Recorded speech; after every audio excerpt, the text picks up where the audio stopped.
talk, and today I'd like to talk about the multi-scale models for tumor growth.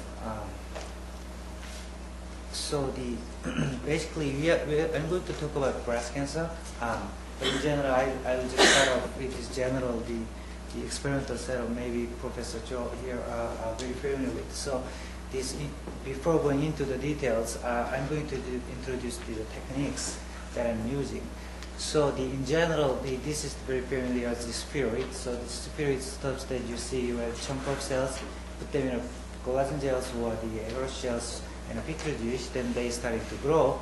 And then they can actually measure the concentration of the oxygen from this outside to the center. And as you easily can see that even if they have enough oxygen outside, when it goes pass through this one ring out there, it's called the proliferating region, the level of oxygen drops down dramatically. So, oops.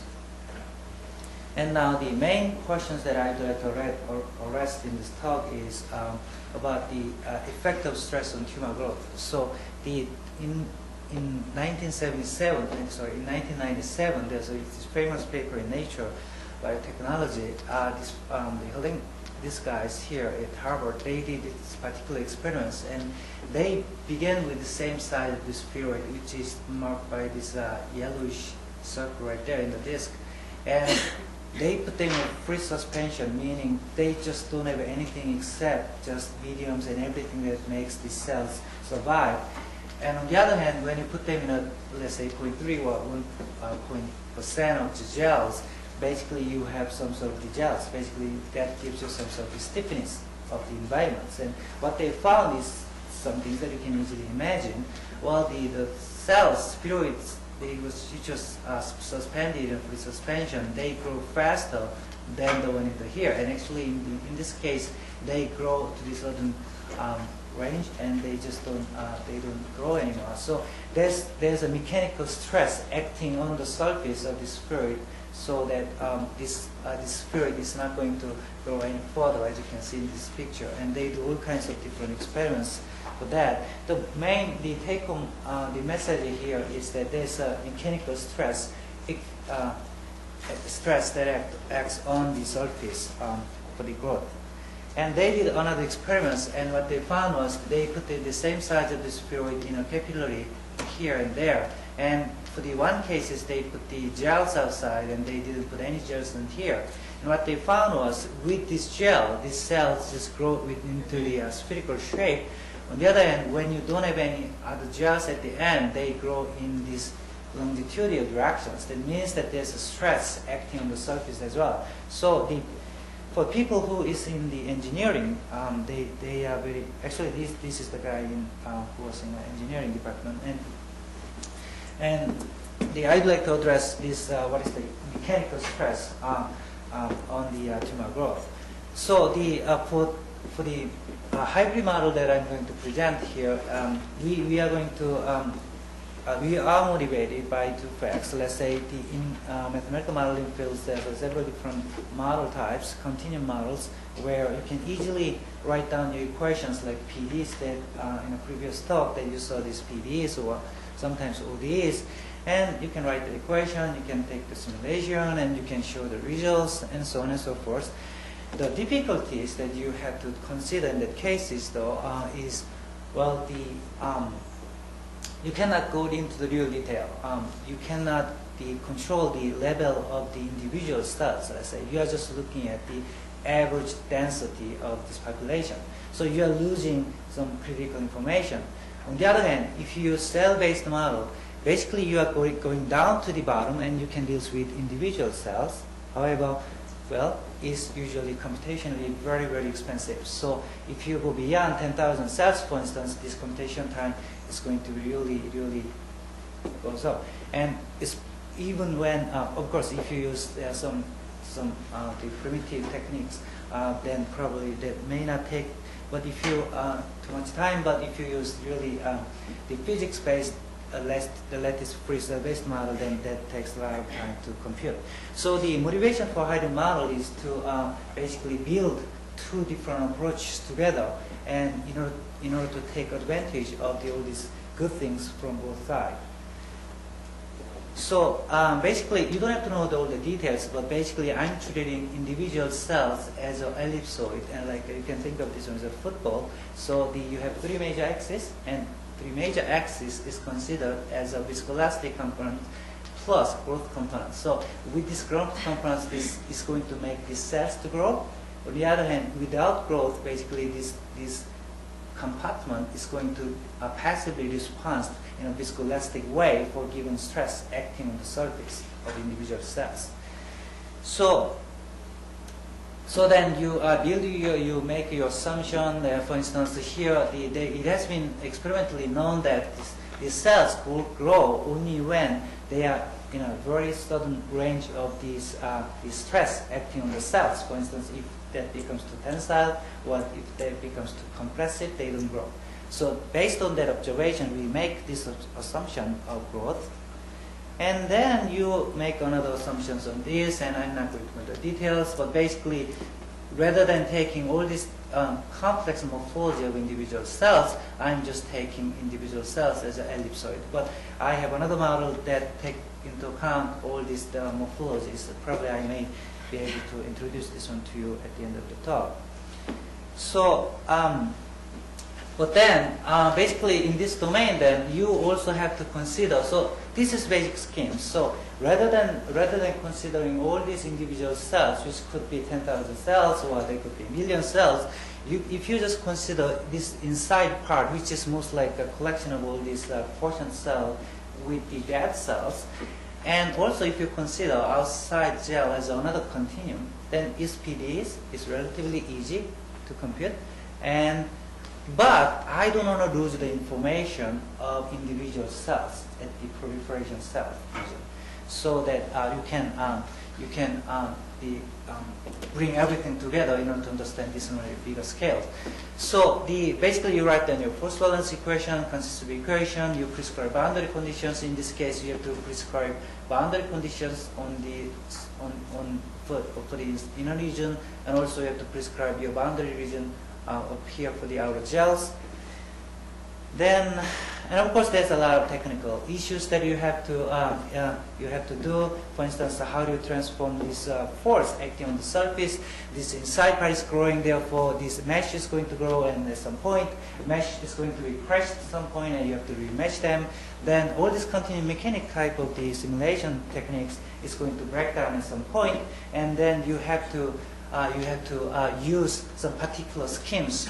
In this case, I use this squid method. This is the sort of these things that you have to deal with if you work with the continuum mechanic type of problems. And in this case, you also look at the growth problems.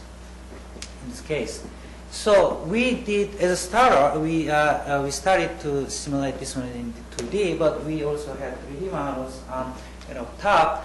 But in general, we use these reaction-diffusion equations for nutrients. So in this case, it's oxygen and glucose, and then you solve them in a finite difference method. And basically, you have to use different type of diffusion coefficients on the different regions because that is biologically relevant.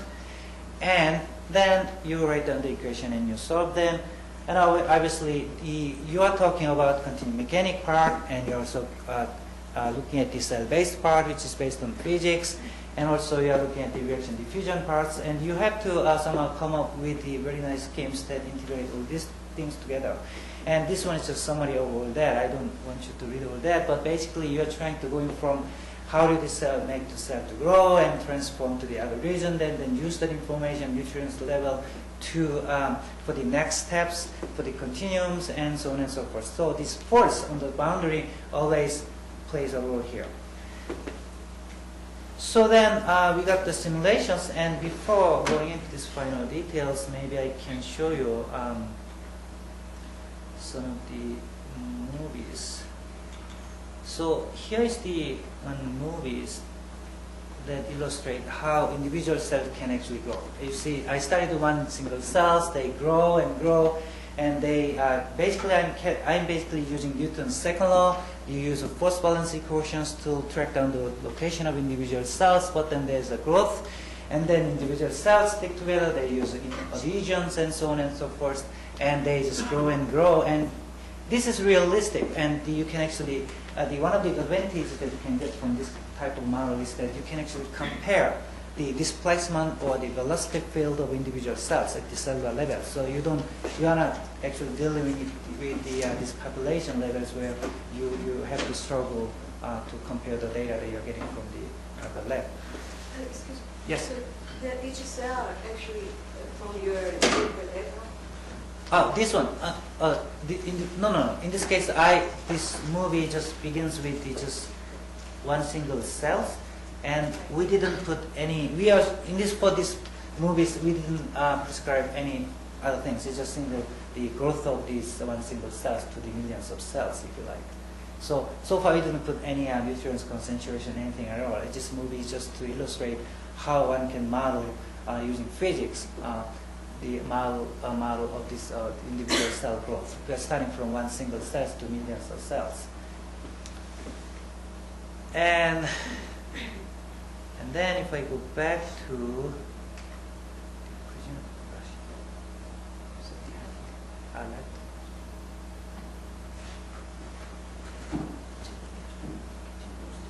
이쪽.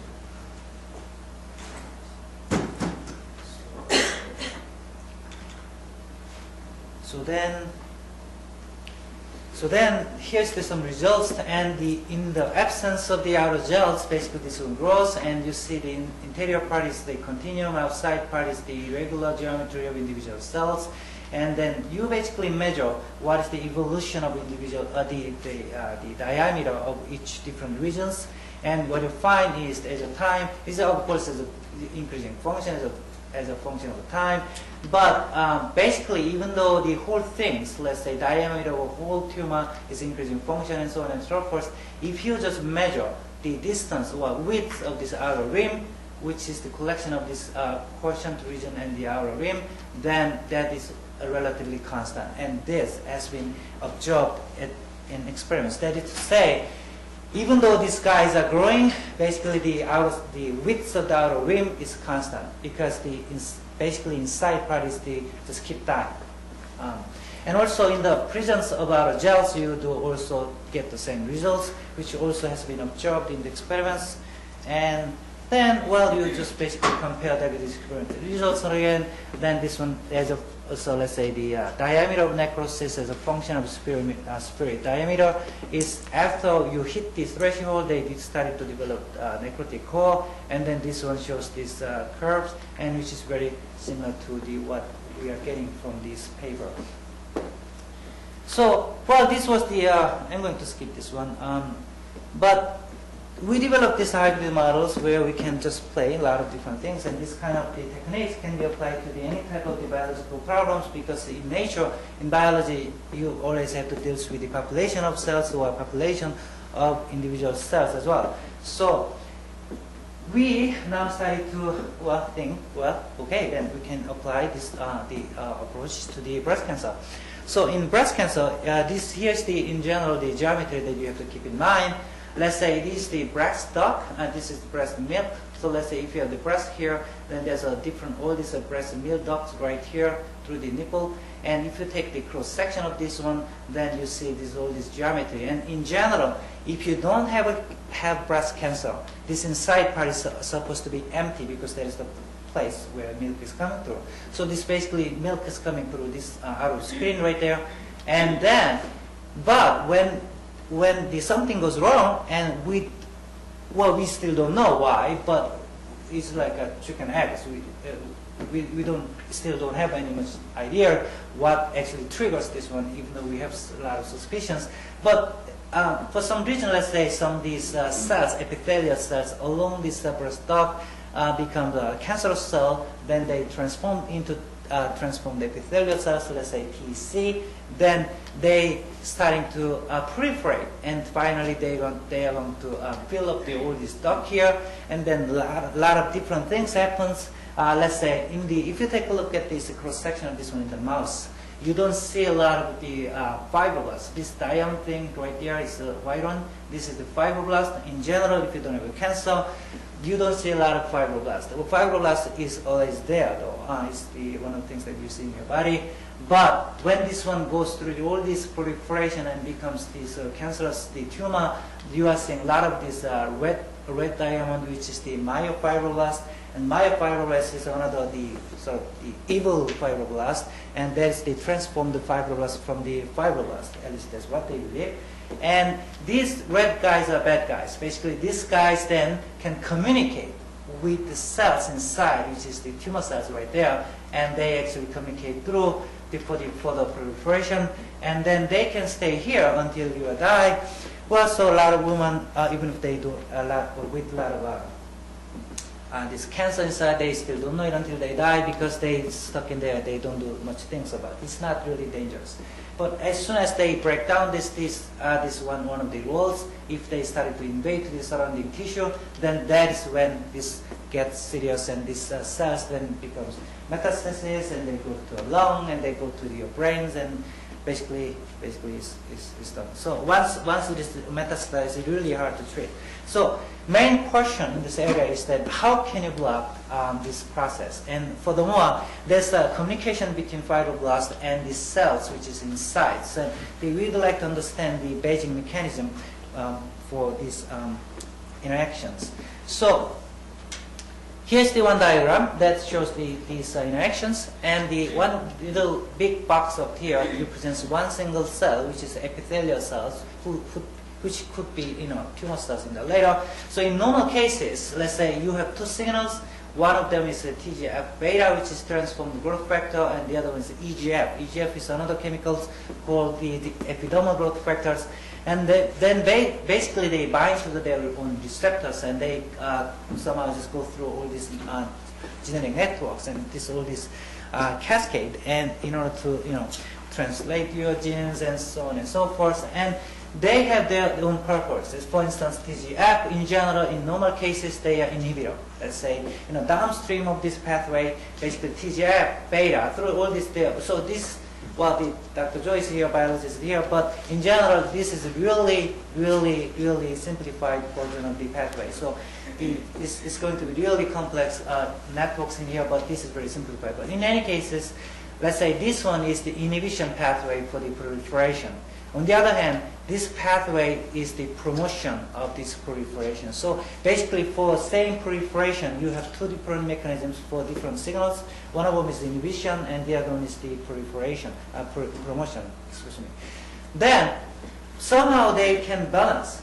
Therefore, well, you have inhibition and proliferation, but they can somehow balance this one in order to prevent cancerous cells. But when something goes wrong, this things all changes. Now these things basically tumor cells secrete more TGF-beta, then TGF-betas basically induce fibroblasts to secrete more transformation to the myofibroblasts. Then those two cells, especially myofibroblast cells, secrete more level of EGF, and this one binds to the receptor. And again, this one is secondary receptor. This one initially binds to the EGF receptor. This is the first receptor, and then they go to another cascade for the next binding, and then they go to the RAS and MAP kinases. And suddenly, they change their pathway, and they somehow block the inhibition pathway to the TGF-beta. So it's like you have a minus and times minus. That gives you positive. So you have inhibition, but you have another inhibition. Therefore, this one becomes, all of a sudden, this one becomes positive feedback. So then this one just keeps going and going and going. Therefore, this fibroblast eventually just helps these tumor cells grow faster and faster. And we'd like to understand why this is really happening. And we did experiments, and this is not actually the first experiments for this type of interaction. There has been a lot of experiments in the 80s, but 90s, excuse me. And in 20s. And what they do, so for this type of problem, so what you did is following. So they use this specific this insert, they call the insert, and they basically this is petri dish. Well, they call this a well, but this is the petri dish, let's say layman's term. And basically, you are putting your tumor cells on the bottom of the petri dish, let's say, and you are putting the fibroblasts on the top. And you use this one insert, and you can actually control the size of this membrane. And And then they could be anywhere from 0.05 micron diameter, or they could be like bigger than 2 microns. Then if you make it bigger than 2 micron, then cells can squeeze themselves and they can actually migrate to the other compartments. But in general, we used very small tiny holes, so cells wouldn't be able to migrate to the other compartment. So only way for those cells can communicate with each other is through the chemicals. So they won't have physical contact, but they can still communicate. So, well, of course, you have to write down then, in mathematical terms, basically you are looking at the two different domains, omega minus and omega plus, and TC is a tumor cell lives in this domain, and fibroblast and myofibroblast lives in this domain, and those two chemicals can now can have this flux to the other compartments. Therefore, this EGF and TGF beta is going to be solved on both domains, but the cells on each compartment is going to be have to solve in each their compartment. And I'm not going through all these details of this one, but we will write down your the PDE models, and then you do simulation and work hard and hard until you know you get the results. And it's weeks and weeks and months, and you get frustrated, and you go back to your experiment, and well, experiments could go wrong. And this experience took a lot of time as well. But eventually you succeed and you compare the results with the experimental data, then, well, okay, so you get your experimental points and you compare with your simulation results. And we also had a lot of analysis for this one and this one results. And in general, the take-home message for this one is basically fibroblasts can communicate with the tumor cells in order to boost the growth of tumor cells in other compartment. That is the take-home message. So, and of course, you can generate this model, and obviously we didn't have enough money, so we decided to do computer simulation. It's cheaper. So, in this case, in real experiments, this one is called the Boyden invasion assay. I guess Dr. Joe is very familiar with this. But basically what they do is this membrane in the middle, they actually use the bigger size of holes. In that case, actually cells in upper compartment can migrate to the other compartment. So in that case, then now those not only these chemicals, but also all these cells can migrate to the other compartment. So we did the simulation and worked harder, and well, even though we didn't have the experimental support, but we did have experimental support from the other literature, even though we didn't perform the experiments for this particular one. So we had some the take-home message for this paper, which has been is in press and with other papers. And this basically what you can do with this kind of model is, let's say, basically the ultimate goal for this type of modeling is to somehow understand the basic mechanism, and also you'd like to develop the basic sort of drugs that can block the invasion of individual cells, because it's really important to block this invasion, otherwise these cells seem to get away and they can communicate, and therefore they go to your body and then it's done. So you like. So we'd like to use this model in order to develop some insight. What is the basic, what is the important pathway that you want to block? And MMP is one of them. MMP is, even though I didn't explain this one, MMP is the typical sort of the proteins that the cells use when they migrate to the certain directions. So in this case, without this blocking MMPs, let's say you have this type of this cell number, but with this blocking of MMP, you have at least 30% of the reduction of this the growth of the tumor cells.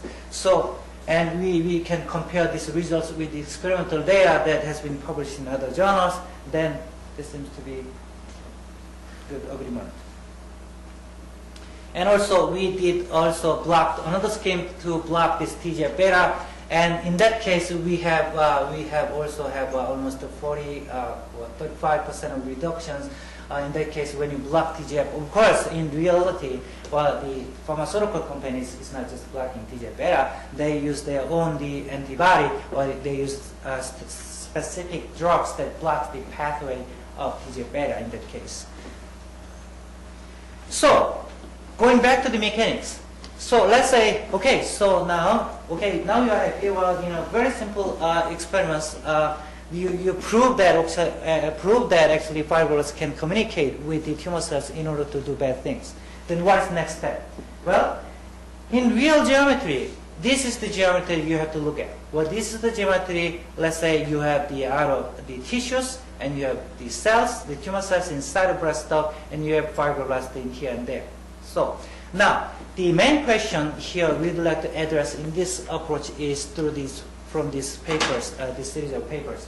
And what they found was, along with these papers, what they found was actually this the mechanical stress acting on this breast duct plays significant role. And they actually did the experiments. And what they found when they trained the elastic modulus, and if you're from the mechanics, you know what the elastic modulus is. It's just some measure of the stiffness. Let's say you have the roots here, but if you have the gels, obviously the elastic modulus of gel would be smaller than the elastic modulus of this one, because this one is really hard of subject. So that is sort of the measurement of how hard subject you are looking at. So basically, through these review papers and the experimental paper, we were motivated to model this one using hybrid model. So here's the geometry. Let's say you are looking at this green thing. Green thing is the original tumor epithelial cells. Well, even before the epithelial cell, let's say. And then you have these boxes, and these boxes indicate fibroblast and the myofibroblast. And let's suppose this one's for some reason, for the genetic switch, this guy just become the red guy, which is bad guy. This is tumor cells growing inside the breast duct. And now we are considering individual cells again as a football shape, and individual cell major axis also has the same compartment. And also you have to consider continuum mechanical equations for this outer stroma. So the stroma is the very just fancy name for tissue that surround this breast duct. Now, in this case, where we know that EGF and TGFB play a significant role here, especially for the communication between fibroblast and tumor cells inside. So you have to write down your own equations now for that. You have diffusion, you have consumption and secretion and decay, and so on and so forth. And you have to solve this equation then. Now, let me go back. So not only you are considering individual cell with the continuum outside, we are also considering intracellular dynamics as well. So for the intracellular dynamics, you have this cascade. Even though PD models that I presented a few slides back, they don't take into account all these genetic pathways. Just simply have these kinetics. You just simply have this concentration of PDEs, and it's just the densities. Now we are considering intracellular dynamics, meaning we are really that's the motivation of all this modeling work. We really want to go inside individual cells and try to build model for individual cells. So for given input, individual cell, depending on their situation, they will respond in a different way. And that is important to identify the basic mechanisms. So in this case, basically you have input, TGF-beta is going to bind to the receptor, EGF is going to bind to the receptor, and especially EGF and TGF-beta, this one is transcribed and this phosphorylated and so on and so forth. And this one is actually induced SMAD. So SMAD is one of the proteins that you have to remember, and SMAD is one of the things that you are seeing if you are in a cancer field. So so SMAD is an important one, and we would like to look at this SMAD behavior, because SMAD is the one that controls this inhibition and the proliferation pathways. So what do? Well, you write down your ODs. Of course, you could have used PDs for this one. Obviously, that's going to be computationally challenging. But in this case, we are challenging. Our model itself is still already challenging. So we decided to use OD rather than PDs for this intracellular dynamics. So you write down your 10 equations here with some conservation conditions, and I'm not showing all the details for this one, but basically we are going to show some simulation results. So individual these components indicates all these binding receptors. So binding receptor and this phosphorylation and all this inhibition and pathway. So if you take into all these kinetics using Nicholas Menton and all that, then you can write down the equations and then you can do simulations. Now, if you do simulate this giant big model, then here's the what results that you can see. Well, for instance, R1T is the complex of Y1, it's just the receptor for TGF-beta, and this is the complex. And this one, R2E, is again complex of the receptor of EGF and with this EGF molecules.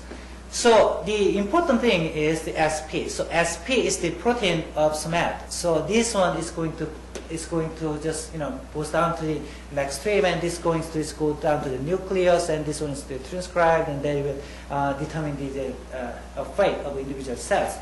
So we then compared the simulation results with the experiments again.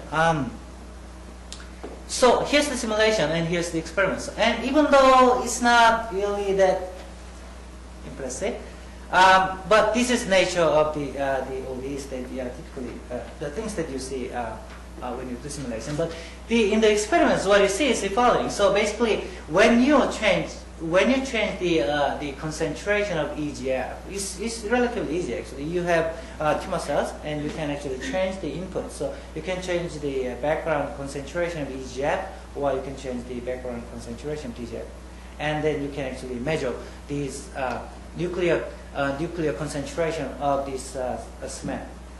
Then here's the graphs. So basically, when you increase TGF-beta treatment and so on and so forth, you get this different behavior. So for this, you can think of this one as time as well. So as time goes, this one has increase and goes down, and increase and goes down. So even though we don't have this saturation at the end, we are not sure whether this one is actually the this biological somehow decay or saturation or not. But yes. So how did you pick the parameter value for a case? Is that known, right? Great question.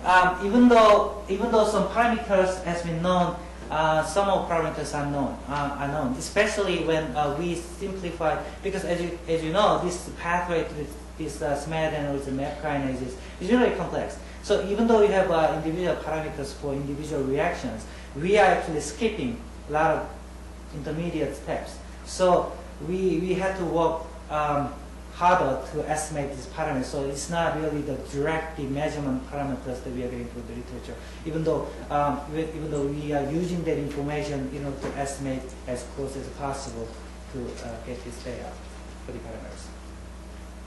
Did I answer the question? But there are so many parameters, yes. Yes. So that is the things that one we in this field. Yeah, that's the main criticism. Let's say, especially from biologists. And biologists might say, how do you know? Well, so we don't know. But yes. In this case, probably another approach might be better. Yeah, so actually I'm going to show this sensitivity analysis. So that is our counterattack as a mathematicians. So since we are dealing with some estimated parameters, sometimes not the measured parameters, one of the things that you can go away or to get around is that you can use sensitivity analysis to see how your the OD or PD systems adapt to the change of your parameter set. So then you can actually see which parameters are more sensitive to compared to the other parameters, and that gives you more information about how your model is actually behaving. Then if you have that information, then you're good to go basically. Well, at least at the level of the modeling. So I'm going to show you how I did the sensitivity analysis, but yes, in every modeling work, I think you have to estimate. And in this case, we roughly know the half of parameters, and the other half we have to estimate based on other indirect estimation.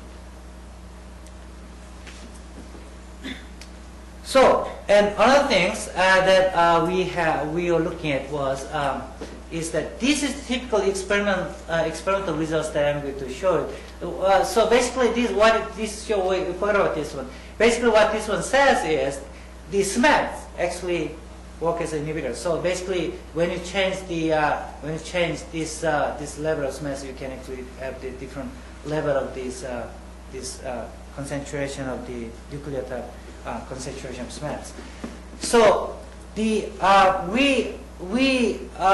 we actually focus on our effort to see the behavior of this SMAD, this protein of the SMADs. And as you can see, as there's a competition. Remember, there's these two different things, like EGF basically induce or promote this proliferation. On the other hand, this TGF pathway basically they inhibit this proliferation. So you have this attack.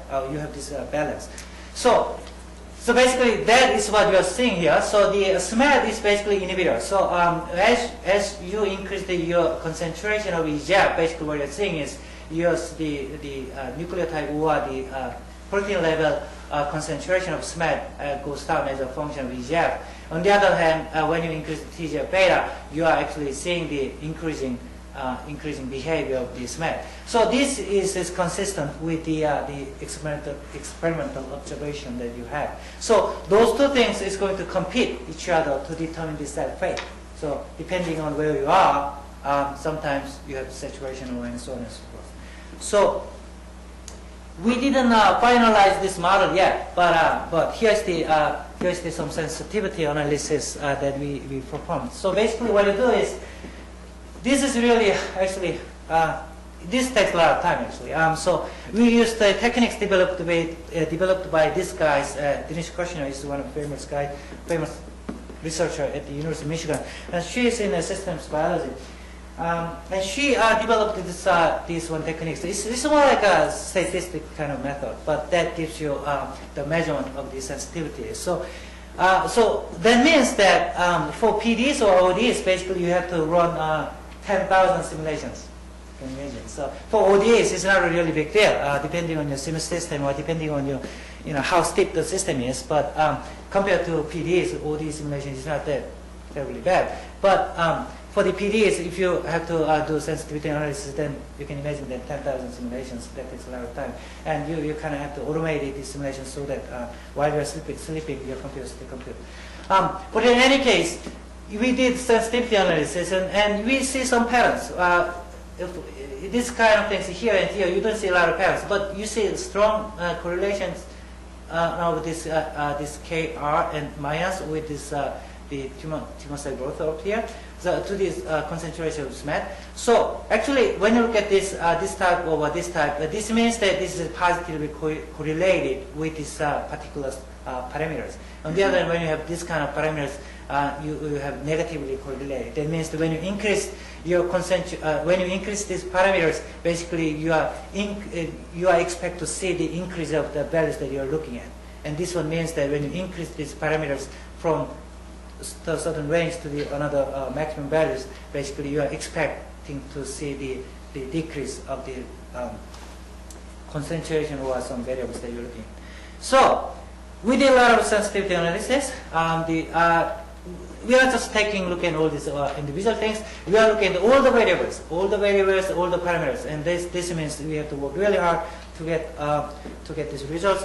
But in any case, after getting all these sensitivity analysis results, we believe that we are in good shape. We are in good shape to move forward. So here's some preliminary results. Let's start with this. So here's our initial configuration. So let's say here you have three cells. Sorry, not three cells. Let's look at this. So here's your breaststock, and initially we have just a few fibroblasts, and at day 0. And then you have a uniform distribution TGF beta and so on and so forth. And then you have EGF concentration here. And then you run the simulation. That means that you run cell mechanics. So you run the cell-based model inside, and then you use that information to calculate the force acting on the surface on this continuum region, and use that information as a boundary conditions for continuum mechanics part there. And then calculate the viscoelastic response for this continuum mechanic part, and then use this reaction for the another feedback to the cells inside, and then now you measure what is the level of EGF and TGF beta at a given time, and then the calculator use this threshold or the each values to decide cell fate. Let's say you have EGF concentration, and of course the location of individual cell is not necessarily on the grid point. Obviously, you have to interpolate that and then calculate the concentration at the center of individual cells, and then use that as an input for the binding for intracellular dynamics that I just mentioned. Then you solve ODEs. Then, depending on the result of ODEs, you use the threshold to determine whether the cells is keep growing or go to the G0, which is the the quotient status, and don't grow. And then use, once you determine your cell fate, then you go back and then determine and make this cell to secrete this level, secrete the EGF and TGF beta, and then solve your reaction-diffusion equation, which is PDEs, and then on whole domain, and then use that information again for the next level. So you just have to keep iterating all these PDs, ODs, and the continuum mechanics and all that. So one has to do a lot of sensitivity analysis, which way is the better schemes to go forward. But in any case, so here's some results, and you starting from these cells here, and some cells on the surface are starting to become bad guys, and this guy is starting to secrete a lot of TGF and TGF beta. Then you are seeing the increase of number of the myofibrous and the fibrous in the stroma, which is in outside of tissue that's around the brushstalk, and then keep going and keep going and keep going until this one fills the whole ducts, and this one is going to final stage. And we are going to use this information to compare with the experimental data. So before we finalize our talk, let me just briefly show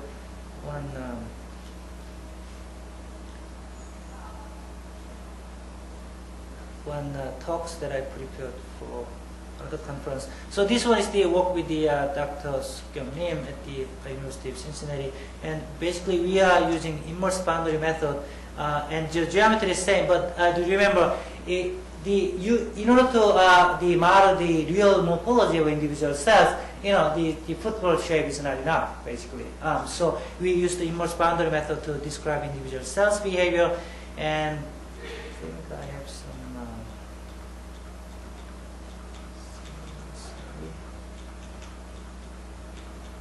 Yeah, so here's our approach to the immersed boundary method, and you basically looking at the individual cells as these springs and the nuts, and then you use the governing equation and so on and so forth, and then here's some results that you see. This guy. Well, so in this case, we are not just interested in proliferation. We are more interested in invasion. So we are starting from all these filled cells, and this dot size has been filled up. Now, all of a sudden, with the communication with the fibroblasts, they use these chemicals to break down this wall, and then they starting to migrate away from this breast duct. Then, even though I didn't prescribe here, there's a fibroblast in this direction. That's why you have these openings here, because this guy here is communicating with fibroblast in here. So fibroblast was located on this side, and then they started to migrate away from here and here. Then finally, you get this one. So at the end, we submit this paper to some journals, and hopefully can be accepted soon. Go back to this. So I guess that would be end of my talk. And here's my collaborators.